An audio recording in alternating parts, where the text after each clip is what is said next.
સુરતના અમરોલીમાં શિક્ષિકાએ આપઘાત કર્યો। પતિ અને સાસરીના ત્રાસથી શિક્ષિકાએ જીવન ટૂંકાવી દીધું। પતિ પત્ની વચ્ચે થતા વારંવાર ઝઘડાના કારણે આ પગલું ભર્યું હોવાનું સામે આવ્યું છે। સાસુ સસરા અને બે નણંદના ત્રાસથી શિક્ષિકાએ ઝેરી દવા ગટગટાવી। આરતી નામની શિક્ષિકાના 5 વર્ષ પહેલા જ લગ્ન થયા હતા। પતિ નિલેશ સરથાણામાં ફિઝિયોથેરાપીનું ક્લિનિક ચલાવે છે। શિક્ષિકાના પરિવારે અમરોલી પોલીસમાં સમગ્ર મામલે ફરિયાદ નોંધાવી છે।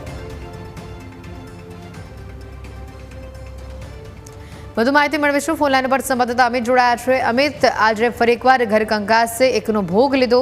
આ પત્નીએ આપઘાત કર્યો હોવાની વિગતો સામે આવી છે। હાલ તેના સાસરિયા વિરુદ્ધ કયા પ્રકારની ફરિયાદ દાખલ કરવામાં આવી છે? જી ચોક્કસથી આ સમગ્ર ઘટનાની જો વાત કરવામાં આવે તો અમરોલી કોસાડ આવાસના પ્રમુખ હાઇટમાં 33 વર્ષના આરતી નારોલા પોતાના જે પતિ અને સાસરિયાઓ સાથે રહેતા હતા અને 5 વર્ષ પહેલા તેના લગ્ન છે નિલેશ નારોલા સાથે થયા હતા। લગ્ન બાદ કે અવારનવાર પતિ તેમજ સાસુ સસરા અને બે નણંદ નાની બાબતે ઝઘડા કરતા હતા અને આ બાબતે શિક્ષિકાએ આજે પોતાના માતા પિતાને પણ અવારનવાર જાણ કરી હતી। પતિ દ્વારા અને સાસરિયાઓ દ્વારા દુઃખ આપવામાં આવતું હોવાનું કહેવાયું હતું।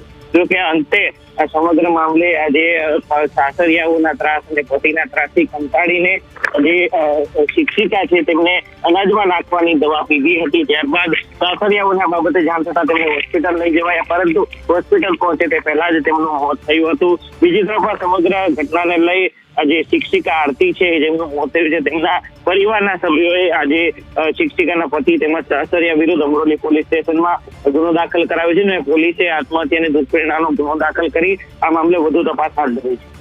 બિલકુલ અમિત, આભાર વિગતો બદલ।